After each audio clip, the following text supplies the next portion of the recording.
Hi, welcome back. For the next several weeks in the Hillspring Marriage Matters podcast or video blog, we're going to be discussing God's purpose for marriage.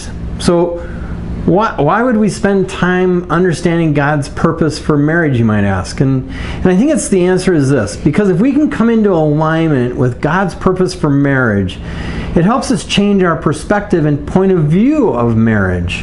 And in turn, that can change our behaviors in marriage or our behaviors about marriage. And it can also help reveal to us a broader context to then help restore, enrich, and energize our marriages. We will look at what Scripture says in Genesis chapter 2, verse 18. It is not good for man to be alone. God created us to need companionship. When God created Adam, he said it was not good for man to be alone. So he created Eve, a woman, to be a helper suitable for the man, to complete and complement the man. A wife's loving companionship was designed by God to meet her husband's need. This took me a long time to understand as a newlywed. We certainly enjoyed our time together when we were dating. Kurt made me laugh. He was attentive and he was oh so romantic. In college, he was the first guy to ever give me flowers. Man, that just about brought our relationship to an end. I mean, seriously, I thought she's lying to me. I couldn't get my head wrapped around that no other guy had given her flowers before. I was thinking, yeah, right, this can't be true. I couldn't believe that someone so smart, so beautiful, so kind had never received flowers before. But then, I met one or two of her ex-boyfriends, and okay, then I understood, and I guess the old saying, you have to kiss some toes before you find the prince, is actually true. But sorry, we digress. When we were married, I never understood why Kurt would want me to watch him do stuff. There's nothing more romantic than, hey babe, come watch me wax my car.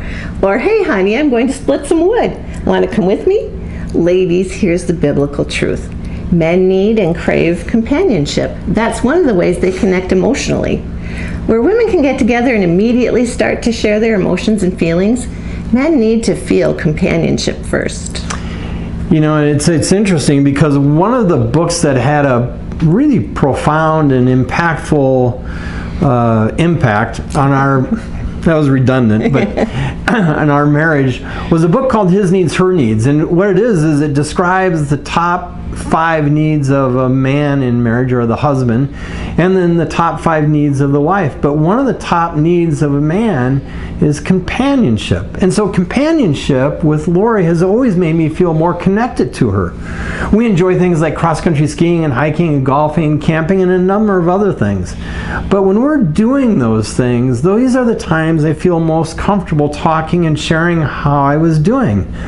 There is something about activity and companionship that in the activity, it makes it easier for guys to open up. Lori and I do premarital counseling, and I'm ordained to officiate weddings, and we did the premarital counseling, and we married one couple where the guy was a gun enthusiast. He collected all sorts of guns and often went to gun shows and shooting range.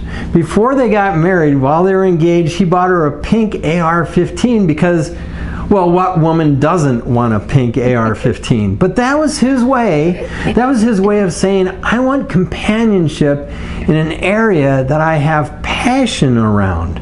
So she took up shooting.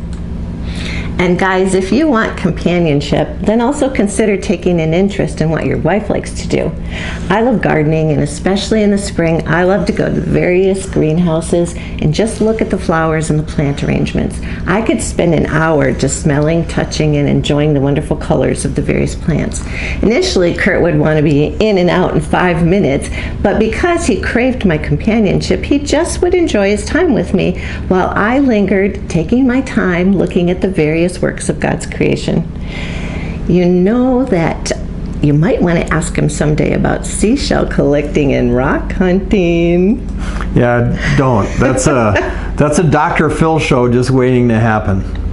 Here's the point. Sharing one's life with another person day in and day out, through thick and thin, rain and sunshine, This is what companionship involves. It means living and working together towards common goals, experiencing common interests together, and sharing the joys of victory and the grief of failure. Taking an interest in what each other does.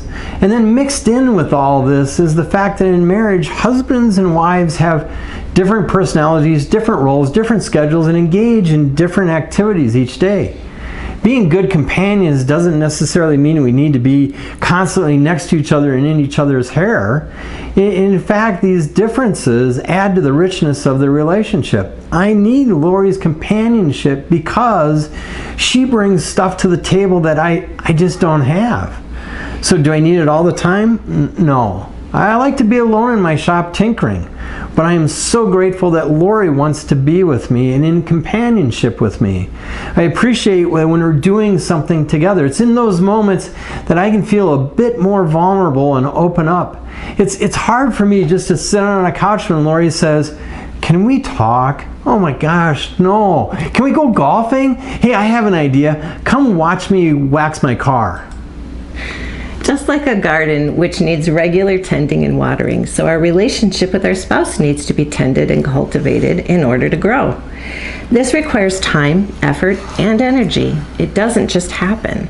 The pressures of life, be it the children, work, responsibilities, all which are important, can easily crowd out spending time with one another.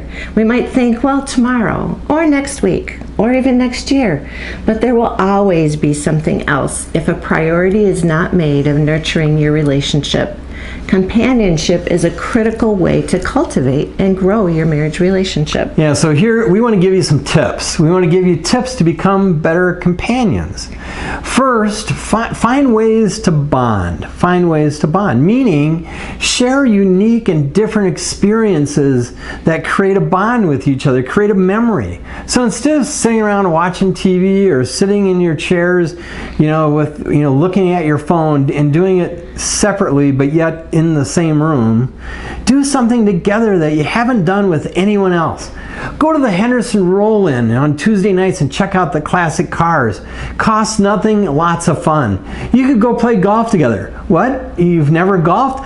That'll make it even better. It'll be a unique experience that'll create some laughs and memories. It'll be fun. Do something that'll allow you to have exciting stories to tell and talk with each other and laugh. I have another idea. Go skydiving together. Really just jump out of a perfectly good airplane. How much fun would that be? Second, during your activities, you can talk, but don't argue. Let the activity, as robust or relaxing as it might be, create the bond of companionship. Don't ruin it by arguing. Table the tough discussion for later. Trust us, it will make the tough discussion easier. It is really hard to argue with your best friend. Third, and guys, listen to this, have meaningful non-sexual touch. Yes, I said non-sexual touch, meaning hold hands, put your arm around her, hold her close. Meaningful non-sexual touch is so important in strengthening the bond of companionship. Meaningful touch is actually the best kind of drug. It actually gives your brain a shot of dopamine. Dopamine is that feel-good chemical in your brain. It makes you feel great. And fourth, create memories. Do something out of the ordinary. Memories can be like little movies inside your head that make you smile.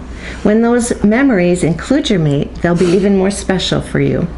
Do things together that will be memorable, like take a trip or go to an attraction in your town.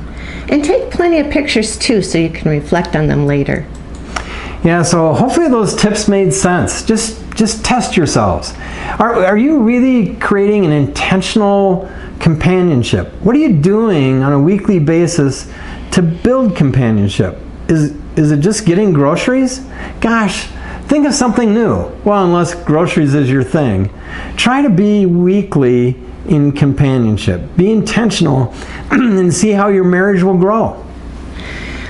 So look for the Marriage Matters Honest Talk Couples Bible Study on Genesis chapter 2:18 in the Hillspring newsletter. It's also attached as a link on the description of this video.